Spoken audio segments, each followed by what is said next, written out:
So, all this came about. I'm a pure mathematician, amongst other things. I read this book. Can you see it at the back?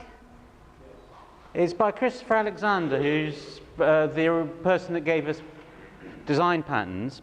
And I came across the book in the university library, and it set me thinking about my own mathematics.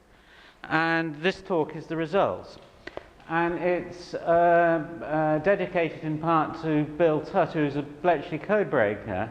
And he also did the foundations of graph theory and matroids. And I will tell you what a matroid is. So here's something I saw where I was working, which is it's a little intriguing, because you see there's a new fence and an old stile. So there's the question, which is, well, clearly the stile was put in before the fence, wasn't it? So the question is, why did they build the stile there when there wasn't a fence? So I found this quite an intriguing photograph. And if nothing else, you can ask yourself, how did this happen? What's the story?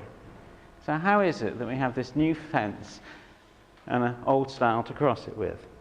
So what I'm going to talk about mostly, or at least halfly, is the human problem of scaling, and then a technical solution or technical contribution. And here's my definition, which is to understand our own actual specific circumstances well enough that we can divide it usefully into parts. It's not what we've been told, what we think. It's got to be our own actual circumstances that we have to understand. We may reach for a pattern, like the MVC pattern in user interface, and it might or might not fit. So we have to, it works, habit works, except when it doesn't. And that's one of the things that we have to bear in mind. So that's the sort of big problem we're talking about, and I'm going to focus on a toy example. So, So I'm going to give you a summary from what Christopher Alexander does in this book. So as an architect and a designer, he found that there were problems that weren't being solved well. And he came to the view that traditional forms were no longer working, where you had a sort of steady evolution of design, and that the modern forms weren't working because they couldn't handle the complexity, and people just sort of grabbed onto what they wanted. So it's a bit like the early days of web frameworks, where there were all sorts of different things and all sorts of competing ideas, and gradually the standard design evolved. Or if you like, with aeroplanes, the standard design now is the monoplane with the two engines and that sort of thing. And that took about 20 or 30 years to evolve from the Wright brothers. So he saw it as a problem of innovation and complexity. And it wasn't like this when they were building cathedrals. There wasn't that much innovation and complexity going on, if you like. And they had techniques for dealing with that that would work.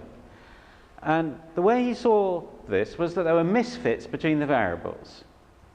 Now, I'll tell you an example of a misfit. I want it good. I want it Friday. That's a misfit. They don't fit together. There's many, many misfit variables in our work. There are things that don't affect each other. I want to use version control. Can we have it in blue? They don't interfere with each other, but other things do. So his idea was, we'll take all the misfit variables, not all the variables and all the combinations, just the ones where there's a tension.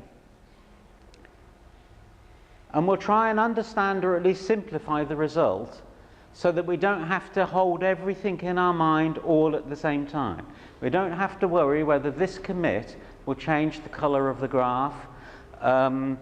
Ed Sharp in this room yesterday talked about circular imports and something having a ripple effect all the way through the system. That's not good. What's good is orthogonal, when you can make it. So he used an agricultural village in India. He listed all the various factors involved of a village of about 400 people. work, tradition, marriage, home, all sorts of things. And he used new software to decompose all these factors into smaller groups that could be handled. So it's divide and conquer.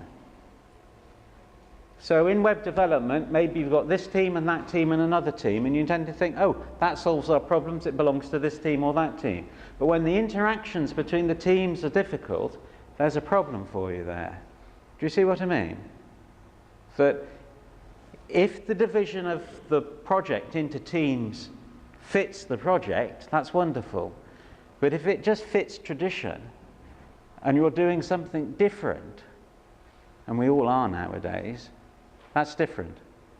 So, so that's the general theme of what we're doing.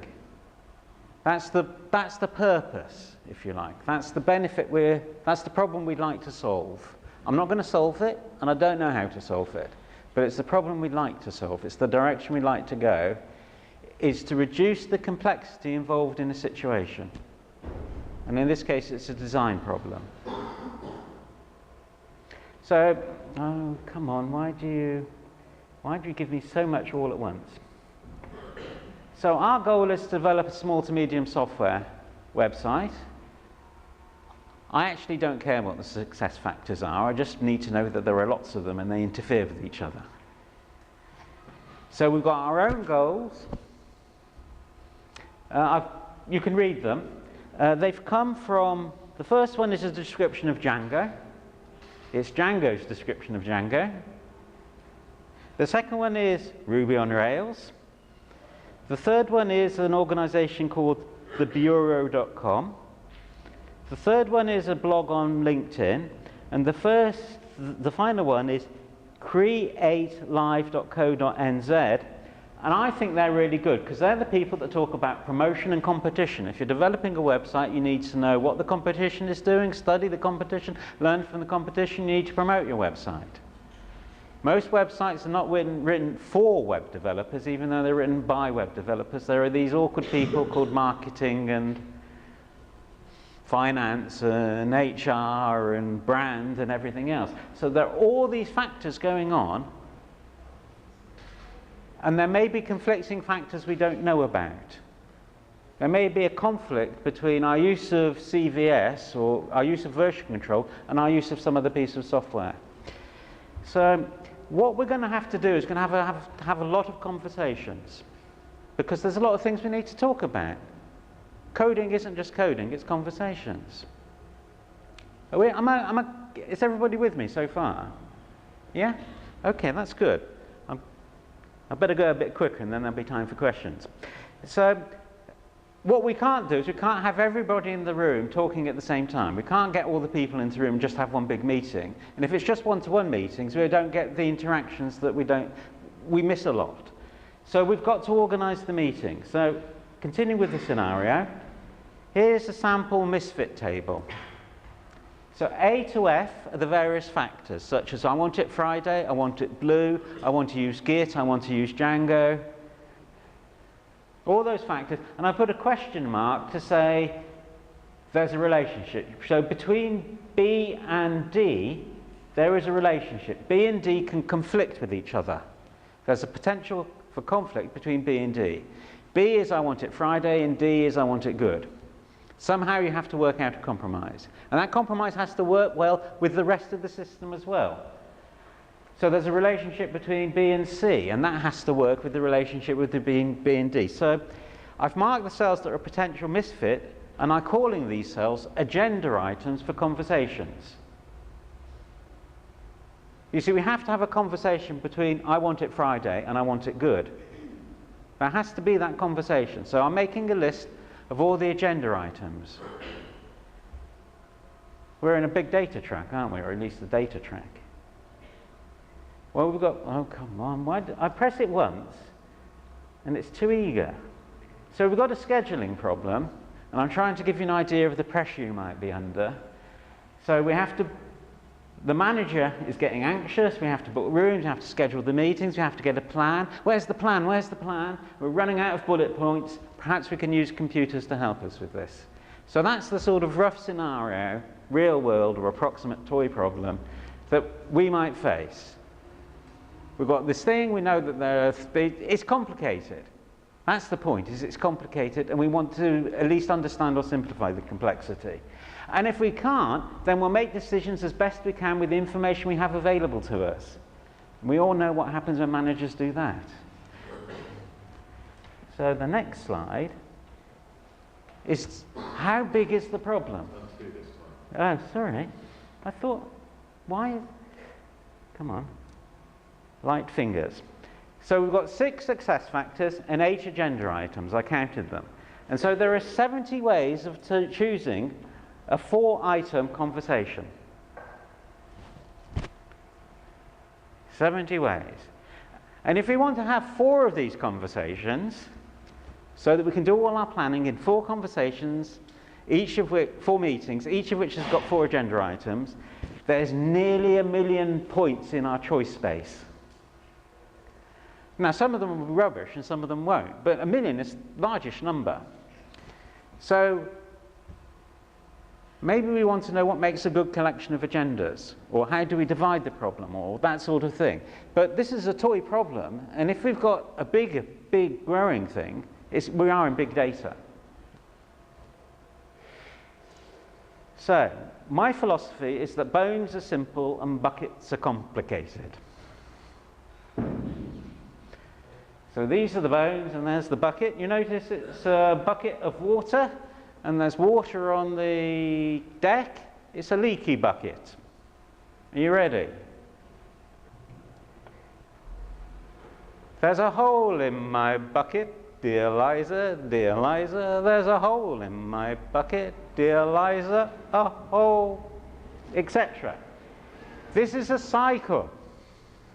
It's complicated.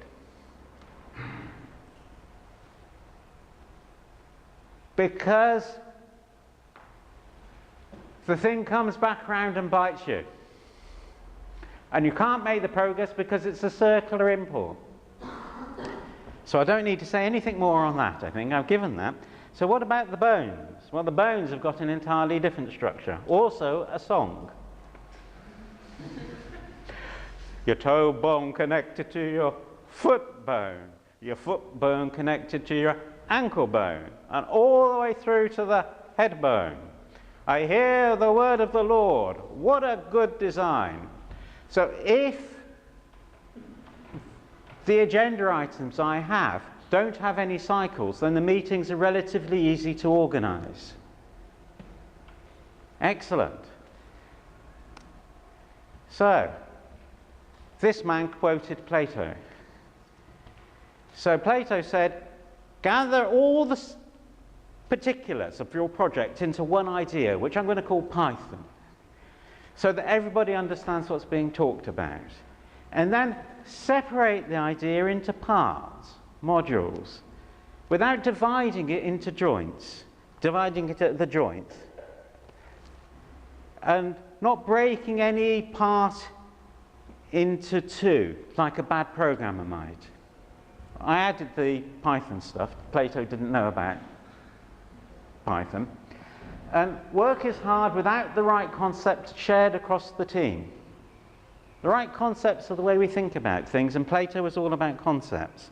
So let's move on. I'm getting towards the end. So I'll tell you how Alexander cut the complexity knot. He used the method of his time. If you know Kirchhoff-Circuit's law and probability theory, you might come up to a solution similar to Alexander's. So he wrote software in 1962, 1963. Has anybody got a 790? An IBM 790? Because if we could get his punch cards, we might be able to run that software. I thought that was a tremendous achievement. So that's roughly what he did. And I'm going to tell you now the approach I'm talking about. So, I'm a doctor. It's a pure maths problem. I might be able to help. And you know Murphy's law. If the only tool you've got is a hammer, everything you see is a nail. Well, I'm an expert in convex polytopes. So, if I can see a convex polytope, I'm very, very happy because they have nice homology. And homology counts something. And I think the thing that homology counts is what you call complexity. So wouldn't it be nice if we could count complexity, if we could look at a graph and say, oh, it's got this complexity and that complexity. So do we want a technical definition of the matroid polytope? Once. So what we do is we have a list of agenda items, and each agenda is a vertex of a cube, because a cube has got 8 vertices, and that's the number of that's the number of subsets of A, B, and C. So each vertex of the cube is an agenda.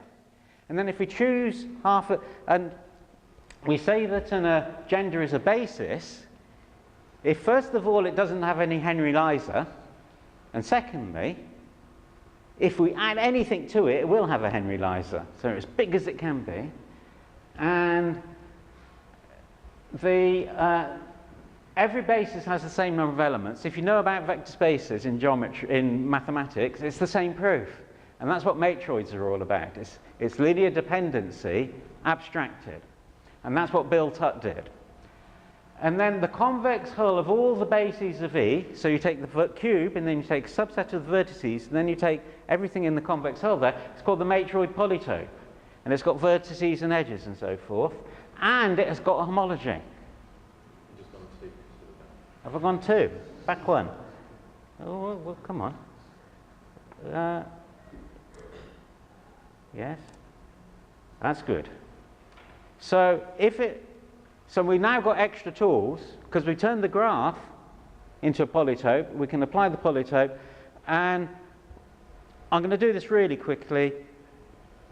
Homology works, but it doesn't yet give us everything we want. It gives us some information, but not enough. It misses important information, and I've been working for a long, long time to find out what that missing information is. So that's how I got into it, is current mathematics gives you some information this way. I want to give you it all. And if you want to follow it up, there are these things here, but I don't suppose you do. Let the experts do that. So finally, conclusions. First thing, Plato. Some of our concepts have deep roots. Secondly, simplifying complexity is central to good design. Thirdly, computers may help us. Alexander developed one approach. Homology of matroid polytopes may give another.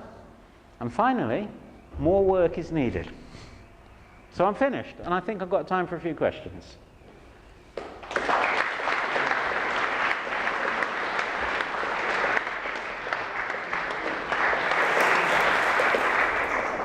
What was that phrase? It was bones are complicated, buckets are...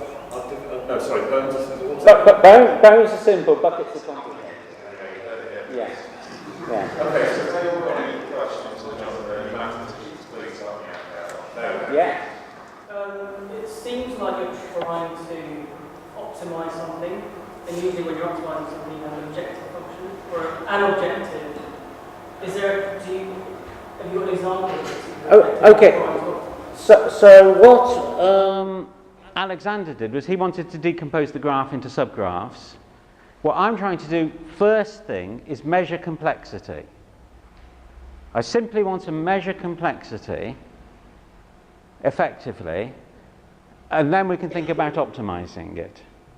Now, if we follow this theory, then there are a large number of complexity measures. There's the number of edges, the number of vertices, the number of two faces. Each of those things sort of give you a complexity measure. And quite how to deal with well, I could pass it back to you and say, I'm a pure mathematician, I'll develop these tools, you're the data scientist. You tell me what the objective function should be. But I don't know that I can do that. You're right, we need an objective function to optimize it. I'm just being the pure mathematician trying to understand it. So if you think of least squares, there's two things. The one is getting the best solution, and the other is having a model for what's going on that's producing the errors. I don't know if I've answered your question. Can you try it again? Am I optimizing for something? What am I optimizing for? Okay. So what I'd like to optimize for is dividing the graph into 2 or 3 pieces such that most of the complexity lies in the pieces and little of the complexity lies in the joining of the pieces. So what we want to do is we want to divide it into pieces such that the pieces contain complexity and the joints do not. So that's Plato. Don't divide, we want to see the parts. That's what we really want to do. We want to see the limbs of the problem and divide it at the joints. Is that, you're not convinced? I'm kind of convinced, yes. I don't see how it's done. Things like principal component analysis, that thing where we're trying to break down some kind of general structure into the most important bits. We'd like to break it down into pieces that are orthogonal, whatever that means. Is there another question? Well, I'll take a comment. Probably a good time to say that we can have an informal My Data Social tomorrow. Pen and Wig Club, which is only about 5 minutes away, so expect lots of conversations like this now, I imagine. And you can take that up there if you want to. David, Yeah, there's another question for that. is it part of the complexity that isn't part of the complexity of software that you don't know all the variables? So you will never know if your graph is full. You can't add any more. If you just repeat the question. yeah, so I think the question is, we won't know what all the variables are and what all the misfits are, so we won't know whether or not we've got a basis. Whether or not something's a basis. Because we've got more information. Yeah, well, I'll do what the managers do. I'll do my best with the information I'm given.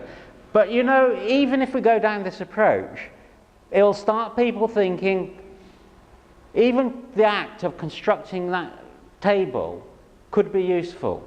Just the act of constructing that table. So people think, well, actually, this is a problem with that part of that team, not I have to talk to so-and-so who's the head of that team about that problem. Any more questions? Okay, so let's say thank you to Jonathan.